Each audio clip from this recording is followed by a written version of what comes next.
This video was brought to you by Brilliant, and the first 200 people to sign up using the link below will get 20% off an annual premium subscription. On Thursday afternoon, after 44 days of economic and political chaos, Liz Truss finally resigned as Prime Minister. Unfortunately for, well, anyone who wants a general election, Truss's resignation has paved the way for yet another Conservative leadership election, less than 2 months after the last one. So in this video, we're going to be taking a look at how this leadership election is going to work, some of the runners and riders, and why Boris Johnson is looking increasingly likely to win it.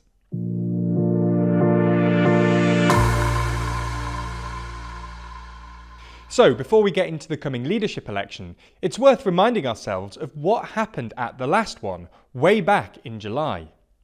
There were basically two parts of your bog-standard Conservative leadership election, the MP vote and then the members' vote.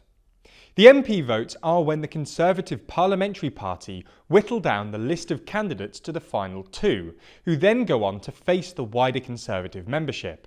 This includes anyone who's been a paid-up Conservative Party member for at least a month, which comes to about 200,000 people.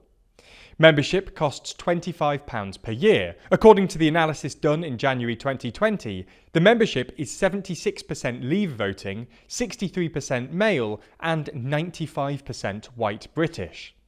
Anyway, at the last leadership election, the threshold for getting to the first round was 30, which meant that any prospective candidate had to garner the support of 30 fellow MPs to make it through the next round of voting.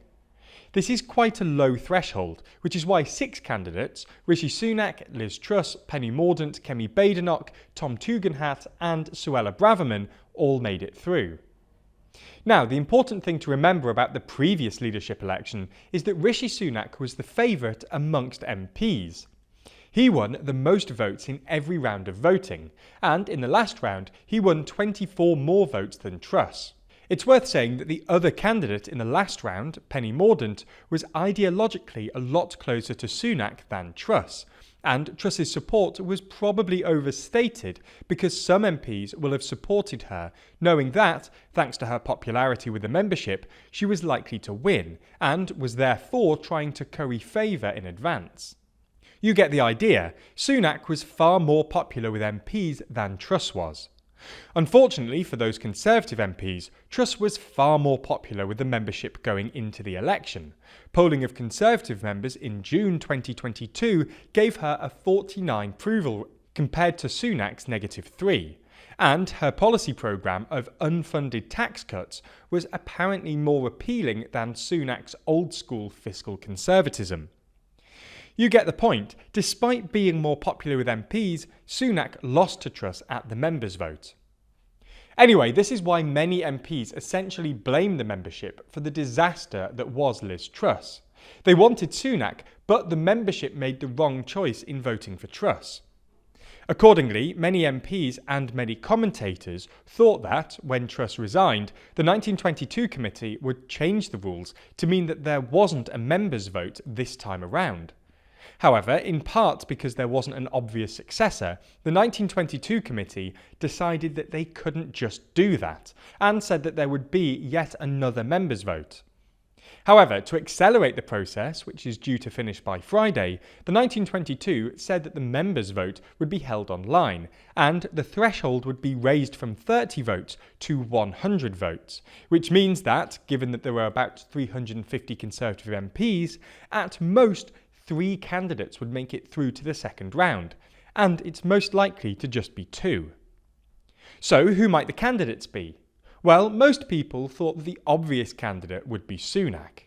He was the MP's favourite to replace Johnson last time round, and he pretty much predicted exactly what would happen to Truss, and he'd probably do a good job of calming markets.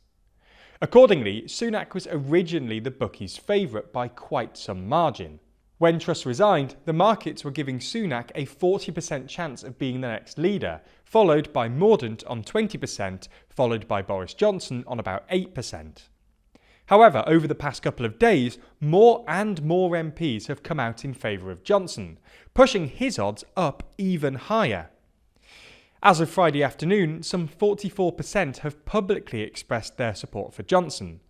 While this isn't quite as many as Sunak, who's on 57 at the time of writing, it's looking increasingly likely that Johnson will reach the 100 threshold, and polling suggests he's more popular than Sunak amongst Conservative members. The latest polling we could find, which comes from August, gave Johnson a 50-point lead over Sunak.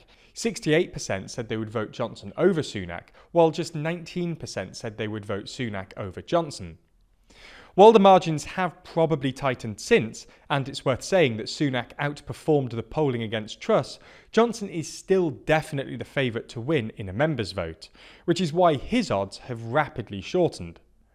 The latest odds now give Johnson something like a 45% chance of winning, with Sunak on just over 50%.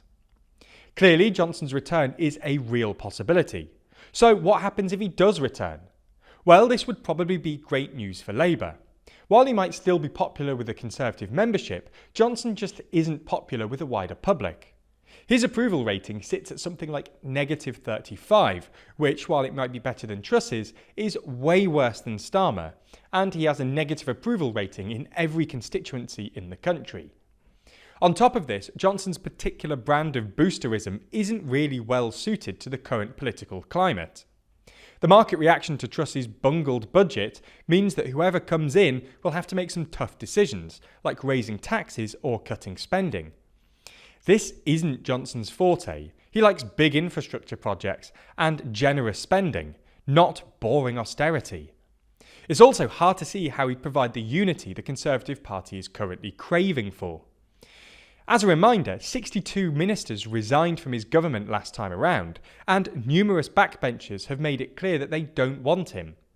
Finally, the Privileges Committee inquiry into whether Johnson misled the Commons is due to start in November, and if it recommends a suspension of at least 2 weeks, then Johnson will face a recall petition in his constituency, which would probably mean a by-election, which at current polling levels, he would be very likely to lose. All in all, Johnson's return would almost definitely be a disaster for the Conservatives in every sense of the word. This isn't a partisan anti-Johnson opinion either, it's just a fact that he's very unpopular with the general public at this point, and liable to lose his seat in the next few months. Somehow, it looks like that's exactly what the Conservatives are going to end up with anyway. Maybe if he wants his odds of success to improve, he could brush up with Brilliant before returning to number 10, the STEM learning platform where you can learn everything from quantum computing or algebra to logical decision making, a skill severely lacking at the moment. Their logical thinking course might start simple, but it builds, teaching you logical reasoning skills until you're solving problems which previously looked impossible.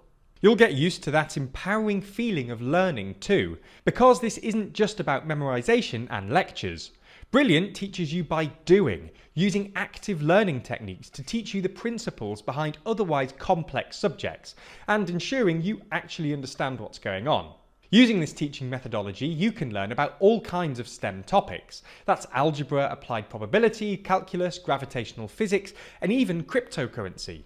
In fact, they even have a new course from Kurzgesagt, which I've got to say I found very personally exciting and spent a lot of time playing with. Anyway, if you want to learn in a more fun way, then you should sign up to Brilliant, and the link in the description will get you 20% off an annual premium subscription, which is not only a great deal, but supports the channel. So, thanks.